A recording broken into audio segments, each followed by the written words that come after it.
ओम नमः शिवाय। जय महाकाल। कैसे हैं आप सभी शिव भक्त? आप सभी शिव भक्तों को मेरा प्रणाम। आप सभी को पता है कि अब आ गया है शुक्रवार का वो दिन जिस दिन बन रहा है महाशिव योग। और पूज्य गुरु जी ने कई बार अपनी शिव महापुराण की कथा के दौरान काफी सारे उपाय बताए, जिनमें शहद का सबसे विशेष उपाय बताया था।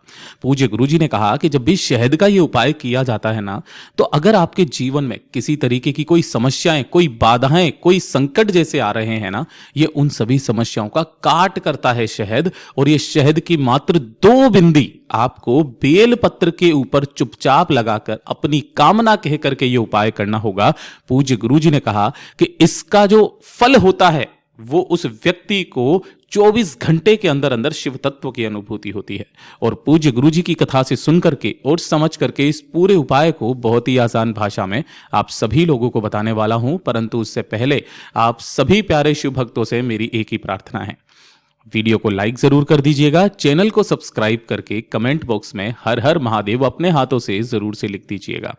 इस पूरे वीडियो में हम 3 महा उपायों के बारे में बात करेंगे जो आपकी अलग अलग कामना पूर्ति के लिए सिद्ध होंगे। तीनों में से जो उपाय आपको पसंद है वो आप कर सकते हैं। सबसे पहले बात करते हैं हमारे पहले वाले उपाय की। किन लोगों को करना है वो चीज ध्यान से सुनिएगा। पूज्य गुरु जी ने विशेष तौर पर कहा था कि अगर आपकी कोई कामना है, कोई इच्छा है, कोई हृदय की बात जो आप महादेव के मंदिर जाते हो, शिवलिंग पर जल चढ़ाते हो और जल चढ़ाते समय आप हमेशा अपनी इच्छा महादेव के से कहते हो कि बाबा बस मेरी ये मनोकामना है, ये कामना मेरी पूरी कर दीजिए, इसके अलावा मुझे कुछ भी नहीं चाहिए। चाहे वो आपकी कामना नौकरी को लेकर के हो, व्यापार को लेकर के हो, अपने परिवार के किसी भी सदस्य को लेकर के हो, तो आपको ये उपाय जरूर करना है। पूज्य गुरु जी ने कहा कि अगर आपके कोई कार्य नहीं बन रहे हैं तो किसी भी कार्य सिद्धि के लिए ये उपाय सबसे अचूक बताया गया है शिव महापुराण के अंदर। गुरुदेव ने विशेष तौर पर कहा था कि आपको इस वाले उपाय के लिए जो 5 बेलपत्र लेने होंगे वो खंडित कहीं से भी नहीं होने चाहिए। और कोशिश करना, अगर महादेव की शिवलिंग पर जो बेलपत्र चढ़े हुए हैं, अगर उन्हीं बेलपत्रों को आप काम में लोगे तो बहुत अच्छी बात है। 5 बेलपत्र लेना है, लेकिन ध्यान रखना है उसके नीचे की जो डंडी होती है ना, ये डंडी टूटी हुई नहीं होनी चाहिए। ये गणमान्य का स्थान होता है और इस तरीके से आपको ये डंडी तोड़नी नहीं है। 5 बेल पत्रों के साथ में 1 लोटा शुद्ध जल अपने घर का तांबे के कलश में लेना। और सबसे विशेष चीज जो आपको 2 चीजें लेनी है, एक लेना है आपको मात्र आधा चम्मच के बराबर दूध। अब दूध किसका होना चाहिए? गाय का। और कैसा होना चाहिए? कच्चा दूध, जिसे कभी भी गर्म ना किया गया हो। यह चीज ध्यान रखना, बिना गर्म दूध, एक भी बार गर्म ना किया गया हो वो कच्चा दूध होता है। आधा चम्मच, इससे ज्यादा नहीं है। और आधा चम्मच के बराबर ही आपको चाहिए होगा शहद। केवल और केवल इन सभी चीजों को लेकर के आपको पहुंच जाना है भोलेनाथ के मंदिर में, शिवलिंग के पास में। जैसे ही आप यहां पर पहुंचोगे, शिवलिंग के पीछे की तरफ आपको आसन लगा करके बैठ जाना है, जिससे आपका मुख उत्तर दिशा की तरफ में हो जाएगा। जब भी आप उपाय करें उत्तर दिशा की तरफ में ही मुख करके किया कीजिए। जैसी पूजा पाठ अर्चना आपको करनी है वैसे पहले कर लेना।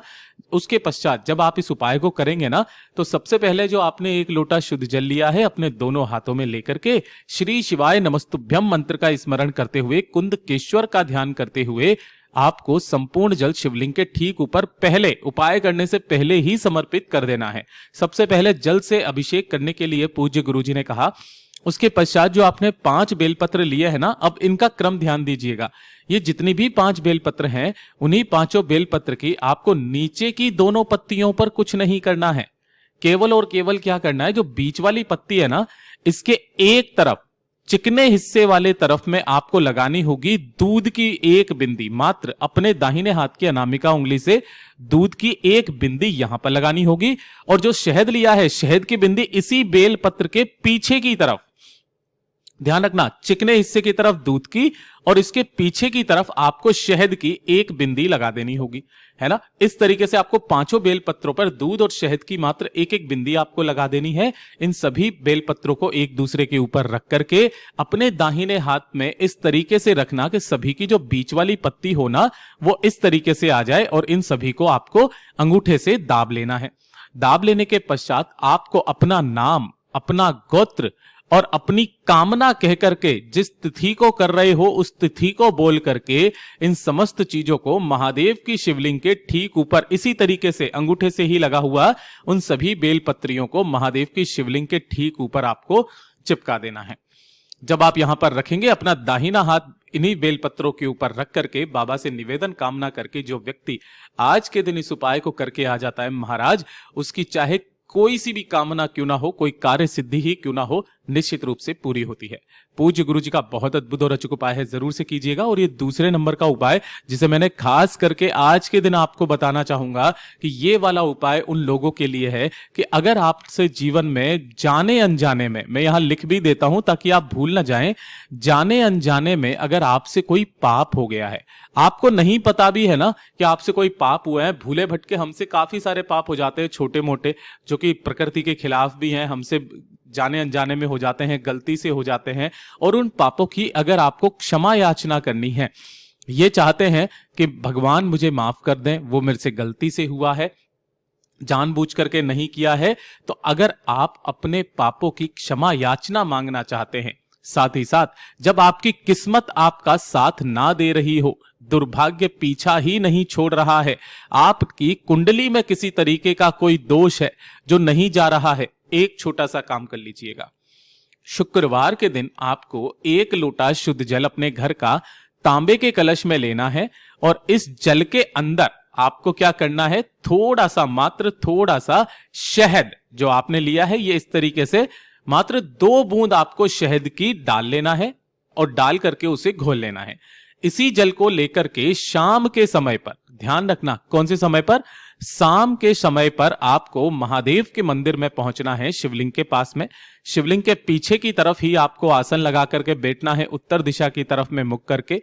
उस कलश को अपने सम्मुख में रख करके यहीं पर आपको 108 बार महादेव जी का एक बहुत प्यारा सा मंत्र है, चाहे आप ओम नमः शिवाय, चाहे श्री शिवाय नमस्तुभ्यम, चाहे पंचाक्षरी मंत्र, चाहे षडाक्षरी मंत्र, जो मंत्र आपको आता है उसका 108 बार जाप करके इस कलश को अपने दोनों हाथों में पकड़ करके अपना नाम, अपना गोत्र और अपनी कामना कह करके कि मेरे से जाने अनजाने में जितने भी पाप हुए हैं महादेव, उनके माफ करना, उनकी क्षमा याचना मुझे देना, गलती से हुए हैं। साथ ही साथ अगर आपकी जीवन में, कुंडली में किसी तरीके के कोई दोष चल रहे हैं, दुर्भाग्य पीछा नहीं छोड़ रहा है, तो उसकी कामना करके इस संपूर्ण जल को जब आप शिवलिंग के ठीक ऊपर समर्पित करेंगे तो अपने इसी कलश को आगे की तरफ बढ़ाते हुए आपको कहां तक लेकर के आना है, जलाधारी तक आपको जल की धार लगाना है। कुछ इस तरीके से जो भी जल जलाधारी से बहकर नीचे की तरफ आकर के गिरेगा, उसे अपने दाहिने हाथ में आपको रोकना है और अपने ऊपर उसे छींट लेना है।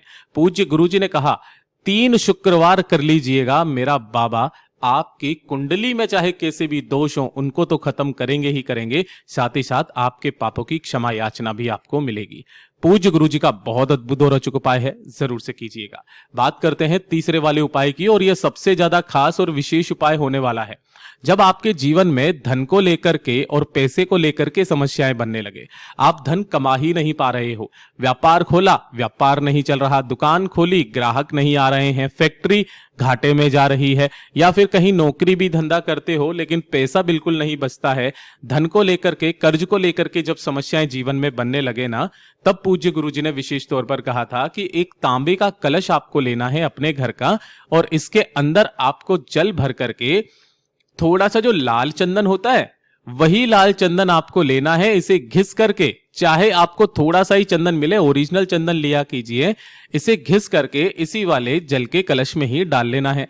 यह हो जाएगा आपका लाल चंदन का जल। ठीक है, लाल चंदन का जल, ये जल लेना है। साथ ही साथ आपको लेनी होगी एक बेलपत्र जो कहीं से भी खंडित कटी फटी ना हो। ठीक है ना, इसे लेकर के आपके घर में कहीं पर या फिर घर के आसपास कहीं पर भी बेलपत्र का पेड़ होना, तो उस बेलपत्र पेड़ के पास में जाना है। बेलपत्र पेड़ के पास में जाकर उस बेलपत्र को अपना नाम, गोत्र और अपनी कामना कहकर के बेलपत्र पेड़ की जड़ों के वहां पे समर्पित करना, और जो लाल चंदन का जल लिया है उस लाल चंदन के जल को दोनों हाथों में पकड़ करके अपनी कामना कहकर के इसी बेलपत्र के ऊपर ही आपको समर्पित कर देना है। किनके नाम से करोगे? कुंदकेश्वर महादेव के नाम से समर्पित करना।